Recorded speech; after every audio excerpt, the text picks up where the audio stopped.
사무엘상 20장 12절부터 17절까지의 말씀을 봉독하겠습니다.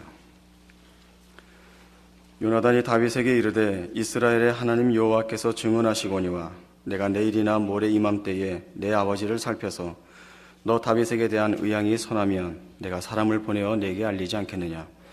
그러나 만일 내 아버지께서 너를 해치려 하는데도 내가 이 일을 내게 알려주어 너를 보내어 평안히 가게 하지 아니하면 여호와께서 나 요나단에게 벌을 내리시고 또 내리시기를 원하노라.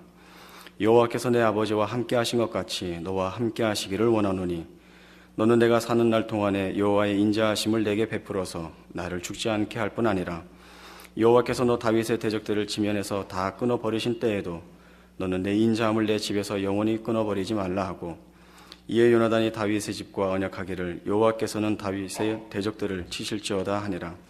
다윗에 대한 요나단의 사랑이 그를 다시 맹세하게 하였으니 이는 자기 생명을 사랑한 같이 그를 사랑함이었더라. 오늘 사무엘상 20장은 요나단과 다윗의 그 아름다운 관계를 다루고 있습니다. 요나단은 왕위 계승자입니다. 그런 왕자로 지금 그 권력의 정점에 서 있는 자이고, 다윗은 이 권력의 그 가장 큰 그 위협적인 대적입니다. 그러나 요나단은 아버지를 오히려 외면하고 그 가장 큰 위협이 되고 자신의 권력과 미래마저도 흔들 이 다윗을 사랑하여 그의 진심을 기울여 다윗의 편을 드는 장면으로 오늘 등장하고 있습니다. 사무엘상 18장의 첫 절부터 보시면 거기 이미 요나단이 어떻게 다윗과 그 관계를 놀랍게 시작했는가 설명이 나옵니다. 다윗이 사울에게 말하기를 마침에 요나단의 마음이 다윗의 마음과 하나가 되어 요나단이 그를 자기 생명같이 사랑하니라. 그날에 사울은 다윗을 머무르게 하고 그의 아버지의 집으로 다시 돌아가기를 허락하지 아니하였고, 요나단은 다윗을 자기 생명같이 사랑하여 더불어 언약을 맺었으며 요나단이 자기가 입었던 겉옷을 벗어 다윗에게 주었고 자기의 군복과 칼과 활과 띠도 그리하였더라. 3절에 있는 바와 같이 요나단은 다윗과 더불어 언약을 맺었고 그의 겉옷과 또 군복과 칼과 활과 띠를 주었습니다. 구약 성경에 나타나는 가장 중요한 신학적인 그 사상과 주제가 언약입니다. 우리는 성경을 대표적으로 부를 때 구약과 신약으로 부르는 것을 알 수 있습니다. 옛 약속과 새로운 약속으로 성경을 부릅니다. 하나님의 약속이라는 것은 우리 기독교 신앙에 있어서는 신학적인 주제에 으뜸이 가는 주제라고 할 수 있을 만큼 중요한 것입니다. 그 약속을 이 요나단과 다윗의 관계를 통하여 성경은 우리에게 설명하려는 것으로 보입니다.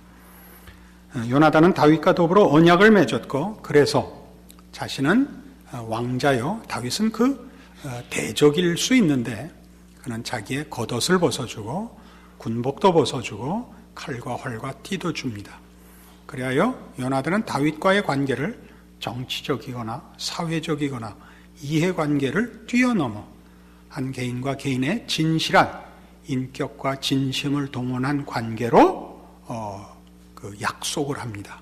이것이 언약 개념입니다. 오늘 우리의 본문의 말씀으로 와보면 14절에 너는 내가 사는 날 동안에 여호와의 인자하심을 내게 베풀어서 나를 죽지 않게 할 뿐 아니라 여호와께서 너 다윗의 대적들을 지면에서 다 끊어버리신 때에도 너는 내 인자함을 내 집에서 영원히 끊어버리지 말라라고 부탁합니다. 다윗이 쫓기고 요나단이 실권을 쥐고 있는 권력 중심에 있지만 뜻밖의 요나단은 다윗에게 부탁을 합니다. 네가 승리할 것이고 네가 승리할 때 우리 집안을 인자로 보살펴 달라라고 요청을 합니다. 여기 인자라고 써 있는 그 히브리어는 굉장히 중요하고 의미심장한 언어입니다. 이 언어에 해당하는 다른 나라 말들이 사실은 없습니다. 이스라엘 백성에게만 이 단어가 있을 것입니다. 왜냐하면 그들은 일찍부터 하나님을 모시고 살았고 하나님께서 그들을 어떻게 대접했느냐에 대한 역사적 경험이 있기 때문에 이 단어가 생겨났을 것입니다. 이 단어를 우리말로 번역한 것을 보면 궁휼, 인자, 은혜, 자비 등으로 번역하고 있습니다. 그러나 우리가 이 번역의 좀 어려움은 우리가 궁휼이나 은혜나 자비라는 말은 다 높은 쪽에서 아래쪽으로 동정을 베푸는 개념이 강하게 공통됩니다. 그러나 원래 이 단어의 진정한 뜻을 우리가 비슷하게 쫓아가자면 변함없고 한결같은 사랑이라는 개념이 본질적입니다. 동정적이지 않고 대등한 관계에서의 가장 진실된 관계를 설명하는 것이요, 변치 않는 진심을 뜻하는 것입니다. 이것이 이 단어입니다. 그러니까 물론 하나님께서 우리와 당신이 이런 언약 관계를 맺는다는 것은 높으신 하나님이 피조물인 인간을 찾아와 은혜를 베푸는, 동정을 베푸는 국면이 있을 수밖에 없습니다만은 본질적 개념에서는 어쨌든 대등한 관계의 사랑을 나누는 그런 전인적인 관계로서 이 관계를 요구하고 계신다 하는 것이 성경의 가르침입니다. 그래서 지금 요나단이 다윗에게 너는 나의 가정에 내 집에 인자를 베풀어라 하는 것을 그 후에 예를 들면 21절 이하를 보시면 아이를 보내어 가서 화살을 찾으라 하면 내가 짐짓 아이에게 이르기를 보라 화살이 내 이쪽에 있으니 가져오라 하거든 너는 돌아올지니 여호와께서 살아계심을 두고 맹세하느니 네가 평안 무사할 것이요 만일 아이에게 이르기를 보라 화살이 네 앞쪽에 있다 하거든 네 길을 가라 여호와께서 너를 보내셨음이니라 너와 내가 말한 일에 대하여는 여호와께서 너와 나 사이에 영원토록 계시느니라. 그러니까 이 언약 관계를 무엇에 근거하여 성립하고 있느냐 하면 이 언약 관계를 사용할 때 무슨 토대 위에서 하느냐 하면 하나님 되심을 근거로 합니다. 21절에서 본 바와 같이 여호와께서 살아계심을 두고 맹세하고 23절에 보는 바와 같이 여호와께서 너와 나 사이에 심판하실 것이라 하는 이 일을 그 조건으로 토대로 하고 있는데 이것은 다시 말해서 하나님이 이런 관계, 언약적 관계, 한 인격과 인격의 진정한 진심의 관계에 대하여 하나님이 그러한 분이기 때문에 하나님이 이 판결을 분명하게 이런 관계성의 진실함이란 관계에서 판단하시고 심판하시고 지키실 분이라는 것을 전제하고 있는 것을 말합니다. 그렇죠. 하나님이 인격적이지 않은데 하나님을 두고 맹세할 수는 없습니다. 이 일에. 하나님이 이 일에 원천이시며 근거이시기 때문에 이런 맹세가 하나님의 이름을 동원하여 성립할 수 있는 것입니다. 이런 일들이 가지는 가치가 무엇이냐 하는 것이 이제 오늘날 우리 신앙인들의 그 질문이 되어야겠죠. 창세기 12장에 가시면 구약 성경 첫 책인 창세기 12장 1절부터 이런 아브라함을 불러내시는 하나님의 그 말씀이 나옵니다. 여호와께서 아브라함에게 이르시되 너는 너의 고향과 친척과 아비의 집을 떠나 내가 네게 보여줄 땅으로 가라. 내가 너로 큰 민족을 이루고 네게 복을 주어 네 이름을 창대하게 하리니 너는 복이 될지라. 너를 축복하는 자에게는 내가 복을 내리고 너를 저주하는 자에게는 내가 저주하리니 땅의 모든 족속이 너로 말미암아 복을 얻을 것이라. 하나님께서 아브라함을 불러내시고 그에게 복 주시는 내용입니다. 너는 복이 될 것이라. 너는 내 명령을 따라 너희 본토 친척 아비 집을 떠나라. 이것은 우리가 지난번에 확인한 대로 하나님의 주권적인 역사입니다. 하나님의 주권이라는 것은 하나님의 온전하심과 자존하심과 영원하심과 전능하심을 말합니다. 하나님은 그의 일하심과 계획하심을 누구의 허락을 받을 필요도 없고 누구의 도움을 받을 필요도 없으며 누구에게 설명할 필요가 없습니다. 그렇지 않습니까? 그런데 이 12장 여기에 등장하는 하나님의 이 주권적인 그 역사와 명령이 17장에서 어떻게 확장되느냐 하면 창세기 17장 아브라함이 99세 때 여호와께서 아브라함에게 나타나서 그에게 이르시되 나는 전능한 하나님이라 너는 내 앞에서 행하여 완전하라 내가 내 언약을 나와 너 사이에 두어 너를 크게 번성하게 하리라 하시니 아브라함이 엎드렸더니 하나님이 또 그에게 말씀하여 이르시되 보라 내 언약이 너와 함께 있으니 너는 여러 민족의 아버지가 될지라 이제 후로는 네 이름을 아브라함이라 하지 아니하고 아브라함이라 하리니 이는 내가 너를 여러 민족의 아버지가 되게 함이니라 내가 너로 심히 번성하게 하리니 내가 네게서 민족들이 나게 하며 왕들이 네게로부터 나오리라 내가 내 언약을 나와 너 및 네 대대 후손 사이에 세워서 영원한 언약을 삼고 너와 네 후손의 하나님이 되리라 12장의 약속이 17장에서 반복되는데 12장과 17장의 차이는 12장이 주권적 하나님의 명령과 약속이라면 17장에서는 이것이 언약의 형태를 띠는 겁니다. 여기서 언약의 형태를 띈다는 것은 하나님이 이 주권적 그 하나님의 말하는 권리를 권위를 아브라함과 나누고 있다는 사실입니다. 주권을 나누고 있는 것이 아니라 주권자이신 하나님이 이 문제를 아브라함과 함께 아브라함에게 한 약속을 아브라함에게 준 명령을 아브라함과 약속하여 이루시기를 기뻐하십니다. 약속을 한다는 건 앞에도 얘기한 것 같이 주권적인 측면에서는 사실 불필요한 것입니다. 그는 누구의 동의를 필요로 하지 않는 분입니다. 그러나 약속한다는 것은 약속하는 대상과 자신을 약속의 내용으로 묶는 행위입니다. 그것은 그 대상을 약속하는 자가 우위에 있지 않고 대등한 입장에 있으며 진심을 가지고 그 상대방과 이 약속을 이루기를 원한다는 그 어떤 그 합의가 있습니다. 놀라운 일입니다. 하나님께서 그가 하시는 일을 우리에게 약속하신다는 것은 정말 놀라운 일입니다. 우리에게 설명하시고 약속한 대로 지키시는 진실함으로 당신을 우리와 묶으시는 것입니다.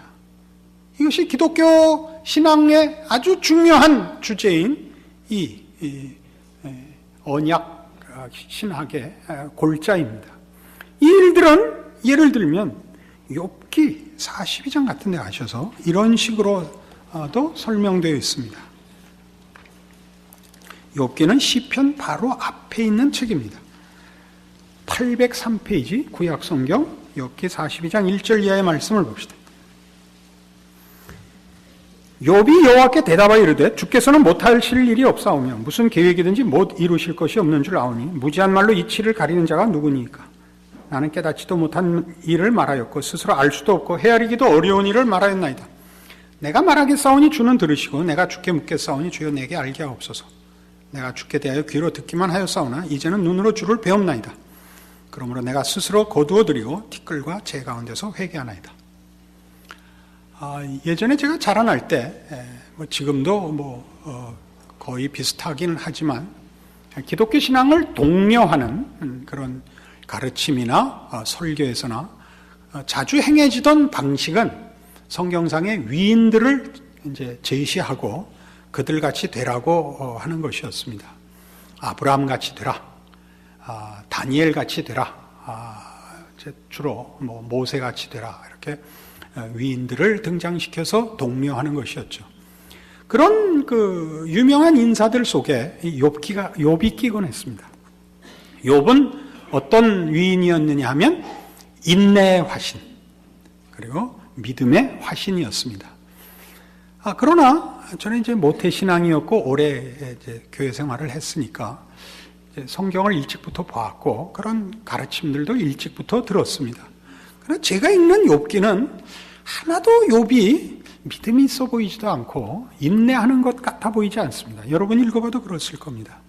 욥은 처음에 한 몇 장쯤은 잘 견디다가 그 다음부터 계속 불만을 터뜨립니다. 하나님, 난 이해가 안 갑니다. 하나님 한번 만나봅시다. 왜 내게 이런 일이 생겼습니까? 내가 뭘 잘못했습니까? 이건 부당합니다. 이게 전편에 걸쳐서 이 욥의 불평과 불만과 항의가 거기 피력되어 있습니다.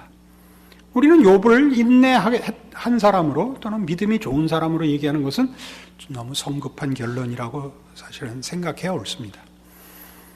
나중에 이제 하나님이 정말 나타나십니다. 좋다. 그 욥하고 이제 그 질문에 답하는 식으로 그 욥의 불평에 대해서 답을 하시는데 그 답이 우리가 볼 때 욥의 불만에 그렇게 꼭 그렇게 적절해 보이지는 않습니다. 뭐 예를 들면 악어가 얼마나 잘생겼는지 아느냐라는 생각하면서 하만은 왜 다이어트를 실패했는지 아느냐 뭐 이런 얘기들만 있다가 갑자기 이제 시간 다 돼서 끝나야 되는 드라마 같이 욥이 갑자기 회개합니다 그러고 확 끝나버렸어요. 그게 욥기예요. 그러나 사실은 거기에 중요한 회개의 내용과 그 회개가 도출되는 답이 있습니다. 그게 오늘 보는 5절에 있는 바와 같이 내가 주께 대하여 귀로 듣기만 하였사오나 이제는 눈으로 주를 배웁나이다 라는 이 답이 참으로 놀라운 답입니다. 이제 하나님과 인간의 관계라는 건 뭐 이스라엘 백성에겐 뭐 더 했습니다. 오늘날에도 뭐 그 영향이 남아 있는데 이게 건널 수 없는 그 신분과 권세의 차이를 가지고 생각하는 것이 하나님에 대한 우리 성도들의 첫 번째 그 선입관일 것입니다. 물론 하나님은 창조주시고 유일한 하나님이시고 우리는 그의 피조물입니다. 우리는 유한한 존재고 하나님은 무한한 존재입니다. 무엇으로도 뭐 그 불경하거나 교만한 마음을 가질 수 없습니다. 그렇지만 하나님은 다만 명령을 하는, 지시하고 결과만을 지켜보는, 법을 혹은 규칙을 혹은 어떤 그 명령을 내리고 그다음에 그것을 수행했느냐 수행하지 못했느냐를 판정하는 심판관에 불과하지 않다 하는 것이 성경의 가르침입니다. 하나님은 우리를 찾아오사 우리의 질문에 답하시는 분입니다. 당신이 목적하신 것을 우리에게 설명하시고 그것이 갖는 의미를 우리에게 납득시키시기 위하여 시간과 공간을 허락하는 분입니다. 그러니까 기독교 신앙의 아주 중요한 부분이 뭐냐면 하나님이 쉽게 얘기해서 우리의 반발이나 의심이나 투정이나 불성실함이나 또는 게으름까지도 기다려주신다는 사실입니다. 거기에 말하자면 욥기에 중요한 결론이 있습니다. 하나님이 욥의 불평을 들으러 오시고 그 불평에 답하시고 설명하시고 납득하시는 데서 욥은 항복하는 것입니다.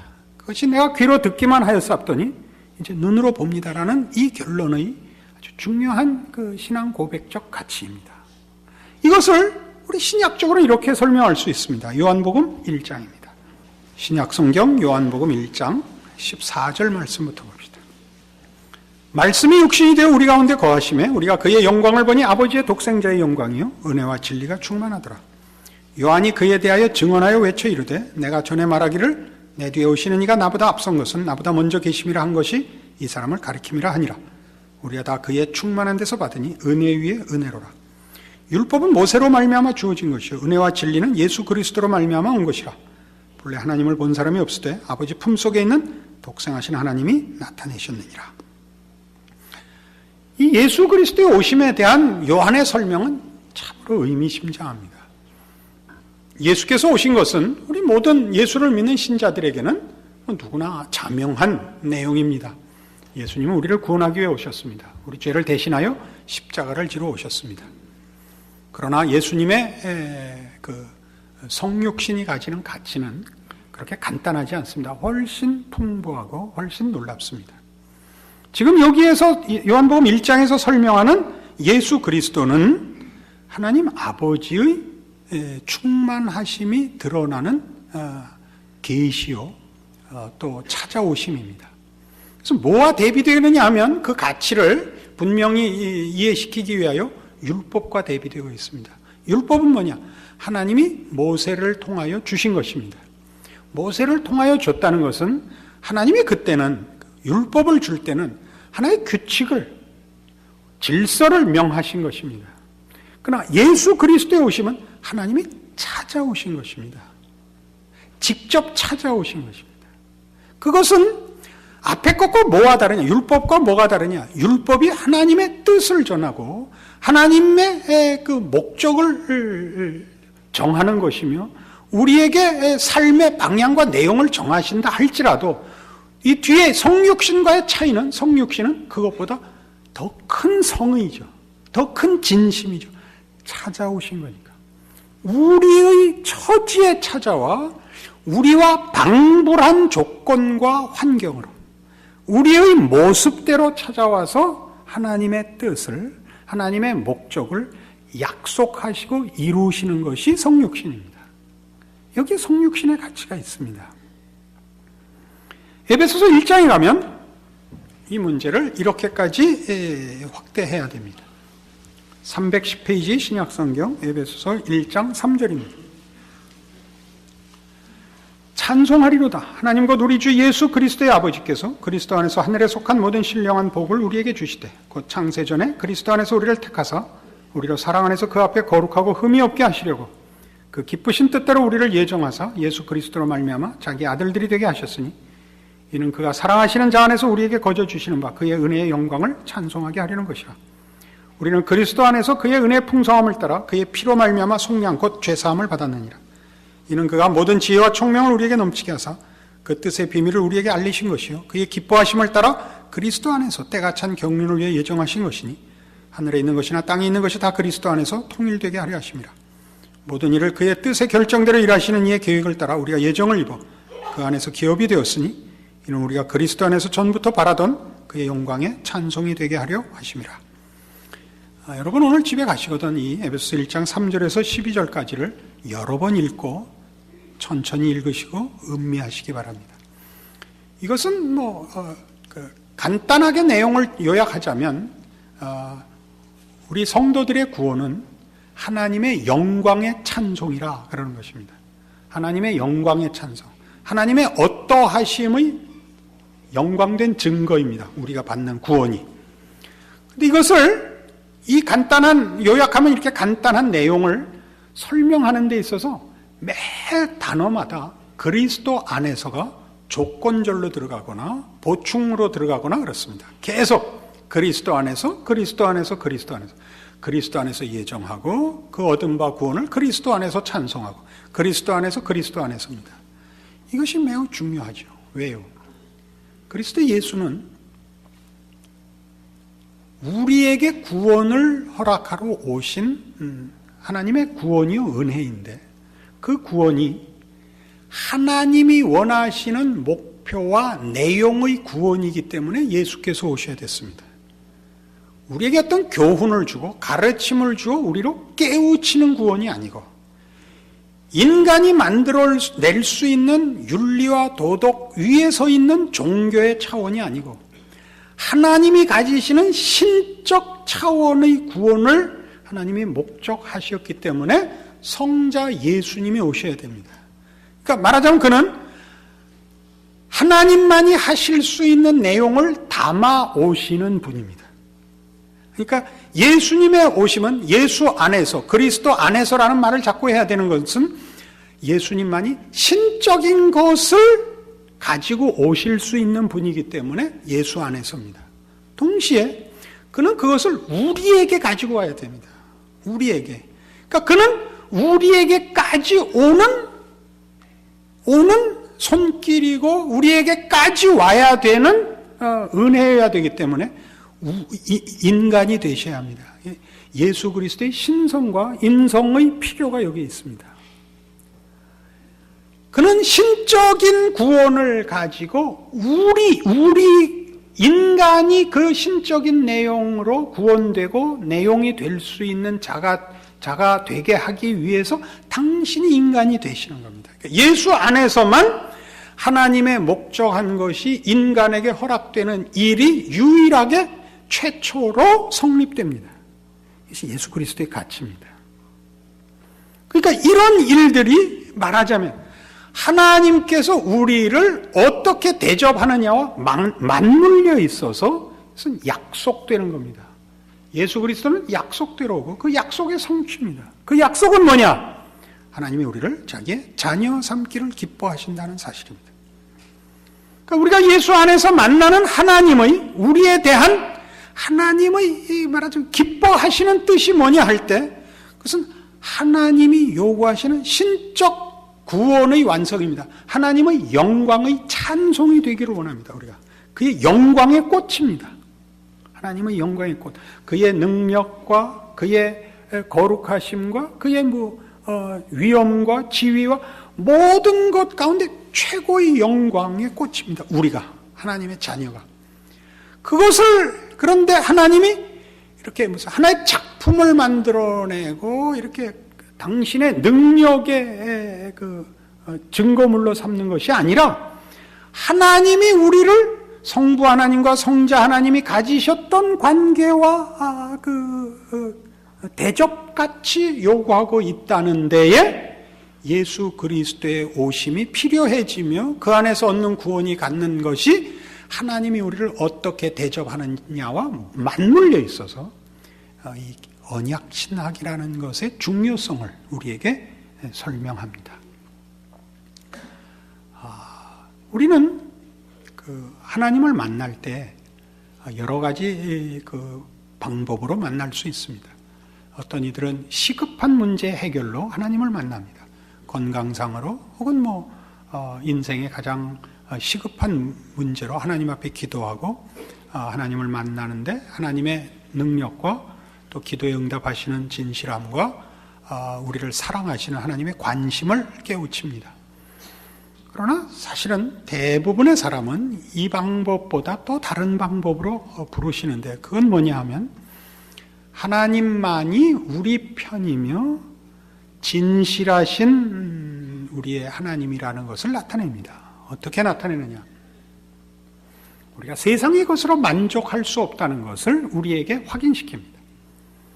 세상에서 복이라고 부르고 가치라고 부르고 성공이라고 부르는 것들이 실상 답이 아니라는 것을 끊임없이 우리에게 가르치십니다.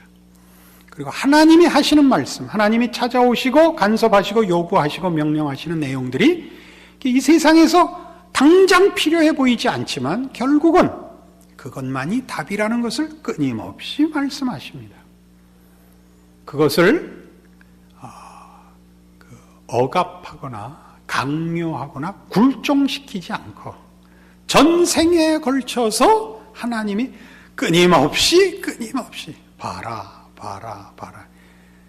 하나님 이번만은 제 마음대로 하게 내버려 두세요. 밤낮 하나님 맞죠? 그렇지만 아직은 안 되는 걸 어떻게 해요? 그러면 또 시간 말미를 주십니다. 그래? 그럼 내가 석 달 말미를 주마. 석 달로 부족해요. 3주만 더 주세요. 그럼 3주 더 주고, 사흘 더 주고, 3시간 더 주고, 끊임없이 주세요.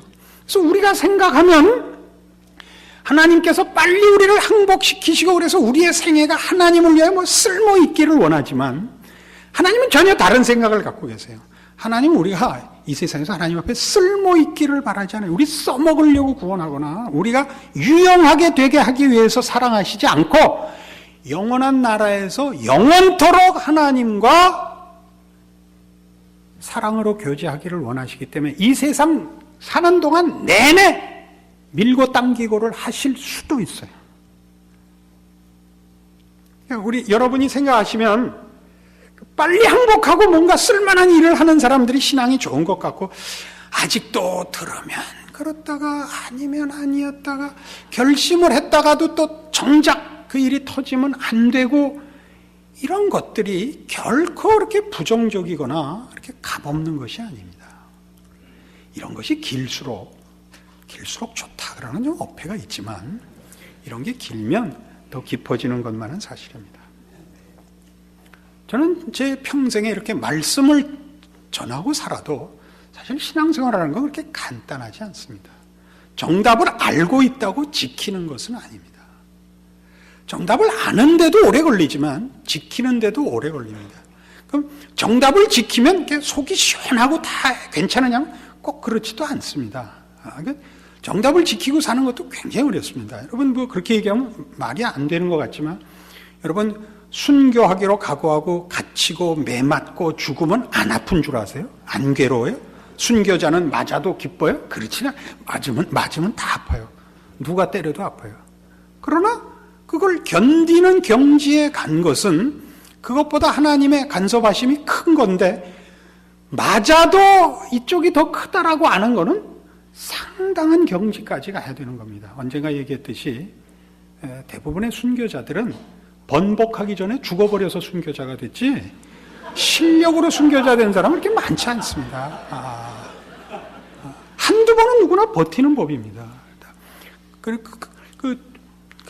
번복하기 전에 죽은 유명한 분들이 많고, 이제 아무리 맞아도 안 죽어서 할 수 없이 번복한 사람들도 있습니다. 그 번복한 사람들이 후에 훌륭한 종이 됐다는 사실도 기억하셔야 됩니다. 우리의 신앙을 점검하는 데 있어서 여러분들이 그 자책감을 갖는 것은 당연한 것입니다. 이 자책감도 없고 늘 기쁘고 즐겁고 확신에 차 있는 사람은 고민할 지능이 모자라서 그런 겁니다. 그 사람을 나무랄 필요는 없습니다. 행복한 겁니다. 또 중간중간에 이렇게 넘치는 확신의 순간들이 있습니다. 그걸 또 부정할 필요도 없습니다. 그러나 우리가 욕조에 물을 받듯이 폭포수같이 물을 받아도 욕조가 한꺼번에 차지 않듯이 그 감격들과 은혜들이 얼마 지나면 그냥 이렇게 수위를 높이는데 물론 일익을 감당했지만 욕조가 넘치지 않습니다. 늘 그렇지는 않습니다. 이것도 당황하지 않으셔야 될 내용입니다. 우리가 확인하는 것은 하나님께서 우리를 향하여 성의를 가지고 찾아오신다. 진심과 열심을 동원하여 우리를 대접하신다는 사실입니다. 이 사실이 우리를 결국 항복시킬 겁니다. 여러분 삶의 어떠한 정황에도 하나님이 거기에 함께 하신다는 사실을 놓치지 마십시오. 그걸 여러분이 지키면 하나님이 함께 하신 거고, 여러분이 못 지킬 때는 하나님이 함께 하시지 않았다고 그렇게 책임을 떠넘기지 마십시오. 하나님, 우리가 그 실패와 반복되는 시행착오를 통하여 결국은 하나님의 어떠하심을 속 깊은 전 인격을 동원하여 항복하는 날을 목표하고 계십니다. 우리의 가는 길이 하나님의 통치와 은혜와 보호에서 벗어나는 순간이 없다는 것을 기억하는 오늘의 말씀이기를 바랍니다. 기도하십시다. 하나님 아버지, 우리가 하나님의 자녀이고 하나님의 인도하심과 복주심과 사랑하심의 자녀들입니다. 하나님의 통치 아래 누가 하나님의 사랑을 꺾으며 그 아들을 주신 하나님의 사랑과 능력의 대상인 우리 성도들을 방해할 자 있겠습니까? 이 믿음을 가지고 하나님의 인도하심을 따라 우리의 삶 속에서 발언하시고 깨우치시고 동행하시는 하나님을 바라보게 하시고 그 말씀으로 우리를 고쳐내고 하나님이 기뻐하시는 자리로 밀어내고 달려가고 전심을 기울이는 참다운 신자의 당연한 승리가 있게 하여 주시옵소서. 예수님 이름으로 기도합니다.